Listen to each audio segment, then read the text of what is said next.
For some, it's a return to an age of heroic building projects that will last down the ages, while others see the wanton destruction of historic monuments for the aggrandizement of one man.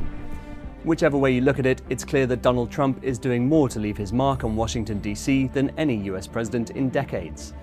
From a ballroom costing hundreds of millions of dollars, it's going to be one of the most beautiful buildings that's ever been built in the country, to a triumphal arch bigger than France's Arc de Triomphe, and many other projects, big and small, Donald Trump plans to remake much of the US Capitol.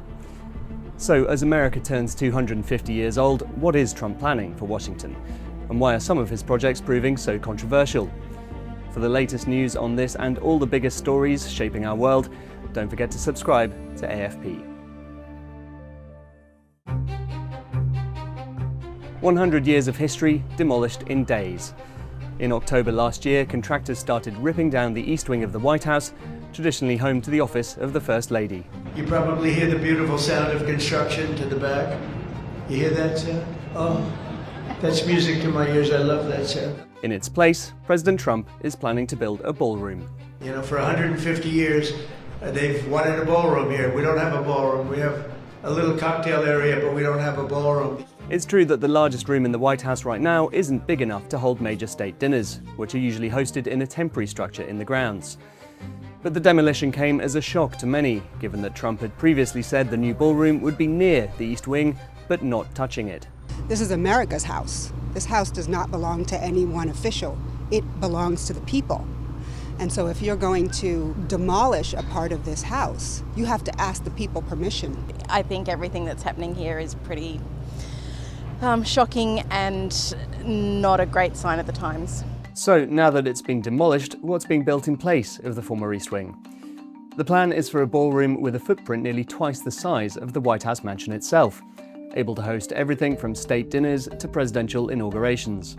And while the focus was initially on entertainment, the emphasis has moved to its importance for security, particularly after April's attack on the White House Correspondents' Dinner, at which President Trump was present. Yeah, it is actually critical for our national security. The line of succession in this country should be able to gather freely in safety without the fear of threats or political violence, and the White House Ballroom will provide that.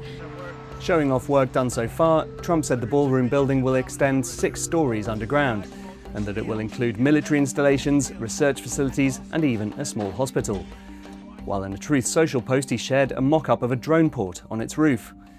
Such facilities will cost a huge amount of money, and the price has jumped since Trump first announced it, from $200 million in July last year, doubling to $400 million in December, to as much as $600 million according to a report this June by the Washington Post.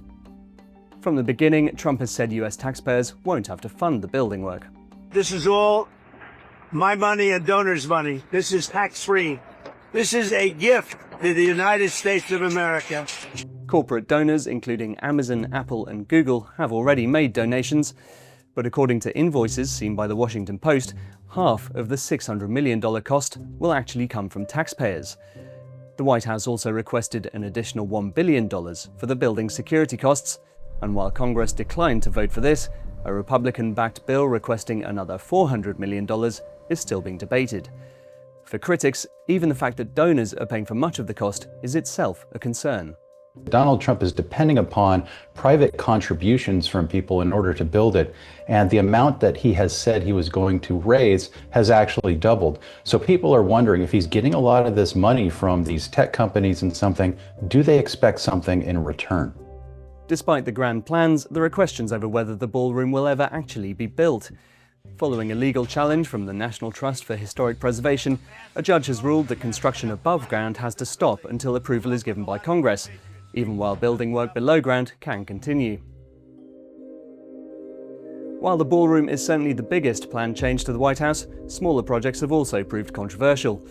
Not long after the start of his second term, Trump paved over the lawn of the White House Rose Garden, turning it into a patio for drinks receptions.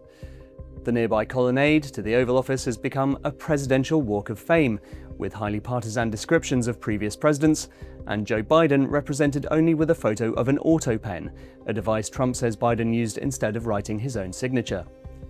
The Oval Office itself, meanwhile, has been given the Trump touch, with gold ornaments appearing on almost every surface since Joe Biden moved out.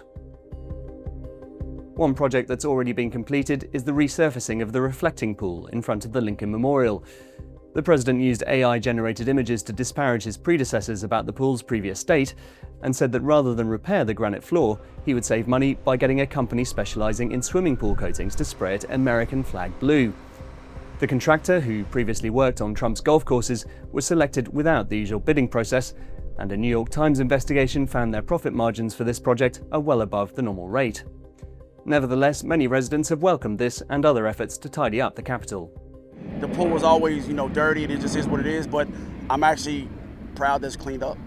DC looks a whole lot better. It seems safer. Why would you not want a nice blue pool out there reflecting? The new American flag blue, I think it's great. I'm Perfect. excited for the water to settle and you can really see the reflection a little better, so I think it's going to turn out really well. Unfortunately, once the pool had been refilled, algae quickly started growing, resulting in green rather than blue water. The National Park Service is now working to ensure clean water in time for the 4th of July. The most significant change President Trump wants to make to Washington's skyline is undoubtedly his plan for a triumphal arch. First spotted in model form on Trump's desk by an AFP photographer during a visit by Finland's Prime Minister last October, plans were confirmed a week later. Officially named the United States Triumphal Arch, the monument was nicknamed the Arc de Trump after its similarity to France's Arc de Triomphe. Standing 250 feet tall to mark the United States' 250th birthday, the arch will actually stand taller than its French counterpart if completed.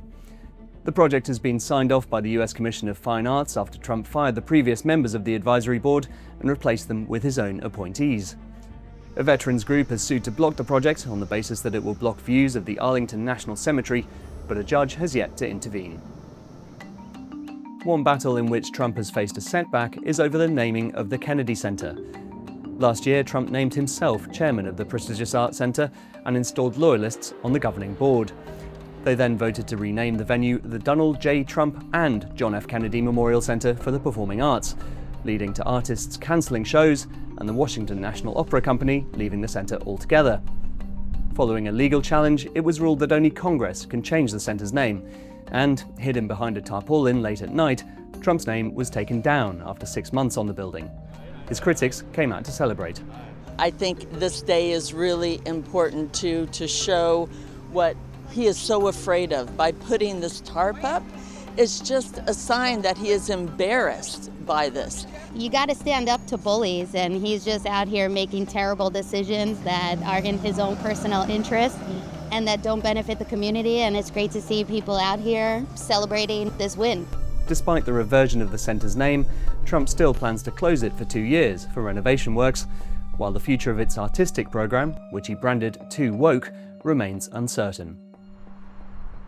Even though his name was taken down from the Kennedy Center, Trump's face can still be seen on government buildings across the city. Banners have been placed on key departments, to the concern of many in DC.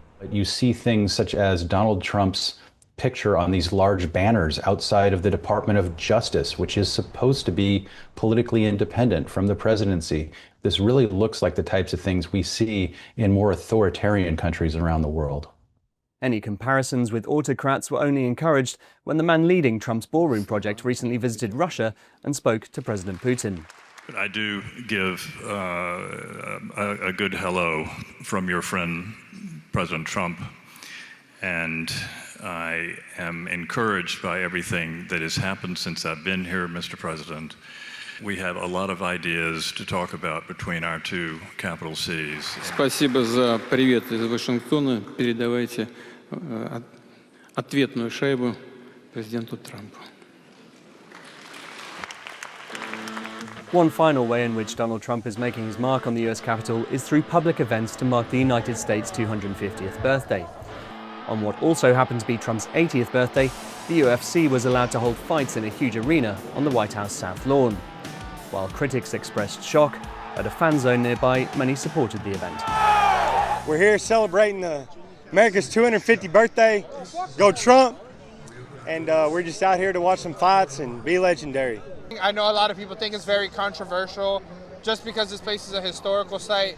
I think it's just, the next stepping stool in America's history, and I think it's a great thing that's happening today.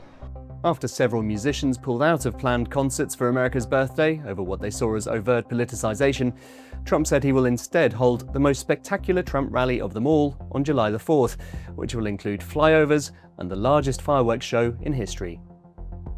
Other projects include a proposed Garden of American Heroes and a Trump promenade linking the Grand Arch to the Potomac River. It's unlikely all of them will come to fruition, but with so many plans to change Washington, D.C., it seems all but certain that Donald Trump will leave a bigger mark on the US Capitol than any other president in decades.